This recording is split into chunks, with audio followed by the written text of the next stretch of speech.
بسم اللہ الرحمن الرحیم۔ السلام علیکم۔ ایک دفعہ کا ذکر ہے، عقل اور قسمت لڑ رہی تھیں۔ ایک کہتی میں طاقتور ہوں اور دوسری کہتی میں طاقتور ہوں، دونوں ہی باضد تھی۔ پھر انہوں نے فیصلہ کیا کہ کسی دوسرے بندے سے اس کا فیصلہ کرواتے ہیں۔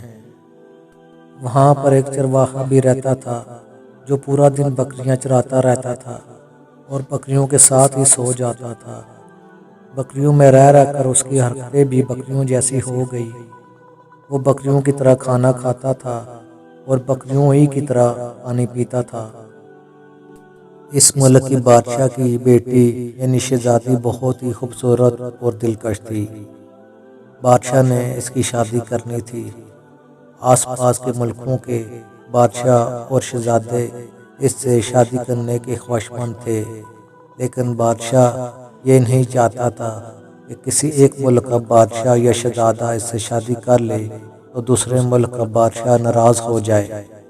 اس لیے اس نے سوچا کہ ایسی چال چلی جائے کہ سانپ بھی مر جائے اور لاٹھی بھی نہ ٹوٹے۔ بادشاہ نے اپنے وزیر کے ساتھ مشورہ کر کے ایک اعلان کیا کہ ایک میدان میں گڑوی کو گھمایا جائے گا اور جس کے پاس گڑوی آ کر رک گئی تو اس کے ساتھ میرے شہزادے کی شادی ہوگی۔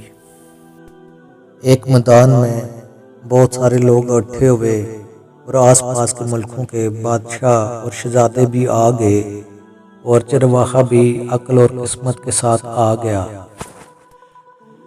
قسمت نے عقل کو کہا اب میں چرواہے کا ساتھی بن رہی ہوں اور پھر میرا کمال دیکھنا۔ عقل نے کہا چلو دیکھ لیتے ہیں۔ بادشاہ کے حکم پر گڑوی گھمائی گئی تو گڑوی سیدھا چرواہے کے سامنے آ کر رک گئی۔ سارے حیران و پریشان ہو گئے کہ اتنی خوبصورت شہزادی چرواہے کے ساتھ شادی کیسے کرے گی۔ بادشاہ بھی بہت حیران ہو گیا۔ بادشاہ نے فیصلہ کیا کہ گڑوی کو دوبارہ گھمایا جائے۔ جب گڑوی کو دوبارہ گھمایا گیا تو گڑوی پھر بھی چرواہے کے سامنے آ کر رک گئی۔ بادشاہ نے تقدیر کا فیصلہ سمجھ کر اپنی شہزادی کا ہاتھ چرواہے کے ہاتھ میں دے دیا اور ان کی شادی کر دی گئی۔ شہزادی نے اس سے پوچھا بتاؤ پیٹ کس کا اچھا ہے، پانی کس کا اچھا ہے اور پھول کون سا اچھا ہے؟ چرواہے نے جواب دیا پیٹ مچھلی کا اچھا ہے، پانی لکڑی کا اچھا ہے اور پھول گوبھی کا اچھا ہے۔ جس پر شہزادی آگ بگولا ہوگی اور وزیر کو حکم دیا کہ جاؤ اس کو ابھی پھانسی پہ چڑھا دو۔ عقل اور قسمت یہ سارا ڈرامہ دیکھ رہی تھی۔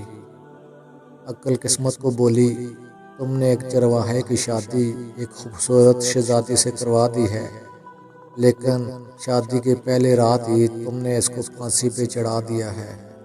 قسمت بولی مجھ میں جتنی طاقت تھی میں نے اپنی طاقت دکھا دی ہے، اب تم اس کی جان بچا سکتی ہو تو بچا لو۔ قسمت کی یہ بات سن کر عقل چرواہے کے دماغ میں بیٹھ گئی۔ چرواہا بالکل ہوش و حواس میں آ گیا اور وزیر سے پوچھا تم کہاں لے کر جا رہے ہو؟ وزیر نے جواب دیا تمہیں پھانسی پر لے کے جا رہے ہیں، شہزادی کا حکم ہے۔ چرواہا حیرت زدہ ہو گیا اور سوچا کہ ابھی نہیں بولوں گا تو میں مارا جاؤں گا۔ چرواہے نے وزیر سے کہا شہزادی کا حکم سر آنکھوں پر، لیکن آخری دفعہ مجھے بادشاہ سے ملوا دو۔ بادشاہ نے شہزادی کو بلوایا اور شہزادی سے پوچھا کہ کیا ماجرا ہے؟ شہزادی نے جواب دیا ابا حضور میں نے اسے 3 سوال پوچھے تھے، اس نے بڑا احمقانہ جواب دیا جس پر مجھے غصہ آ گیا اور میں نے اس کو پھانسی کا حکم سنا دیا ہے۔ بادشاہ نے کہا وہ 3 سوال کون سے ہیں میرے سامنے پوچھو۔ شہزادی نے پہلا سوال پوچھا کہ پیٹ کس کا اچھا ہے؟ چرواہے نے جواب دیا پیٹ دھرتی کا اچھا ہے جس پہ ساری دنیا سما سکتی ہے۔ شہزادی نے دوسرا سوال پوچھا کہ پانی کس کا اچھا ہے؟ چرواہے نے جواب دیا پانی بارش کا اچھا ہے جس پر ساری دنیا کا انحصار ہوتا ہے۔ شہزادی نے تیسرا سوال پوچھا کہ پھول کس کا اچھا ہے؟ چرواخے نے جواب دیا، پھول کپاس کا اچھا ہے کیونکہ یہ ساری دنیا کا تن ڈھانپنے کے کام آتا ہے۔ جب بادشاہ نے ان تینوں سوالوں کا جواب سنا تو شہزادی سے بولا، یہ جواب تو عقل مندوں والے ہیں۔ شہزادی بھی بڑی حیران ہوئی اور اپنے شوہر سے معافی مانگی اور دونوں اچھی اور خوشگوار زندگی گزارنے لگے۔ عقل نے قسمت سے کہا، دیکھا میں نے اپنا کام کر دکھایا ہے۔ قسمت بولی، عقل واقعی تم بہت طاقتور ہو، میں کچھ بھی نہیں۔ پھر وہ دونوں اچھے دوستوں کی طرح رہنے لگے۔